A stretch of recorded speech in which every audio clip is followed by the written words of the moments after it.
பந்து திரும்பி இடப்பக்கம் சுழலுது முன்னாலே கைப்பிடி அளவு இருக்கின்ற இதயம் விரிந்தது குடை போலே 20 வருஷம் பறவையை போலே சுற்றி சுற்றி திரிந்தேனே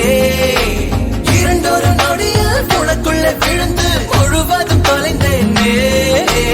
எனக்குள் நுழைய நான் உனக்குள் வளைய நாம் நமக்குள் கலைய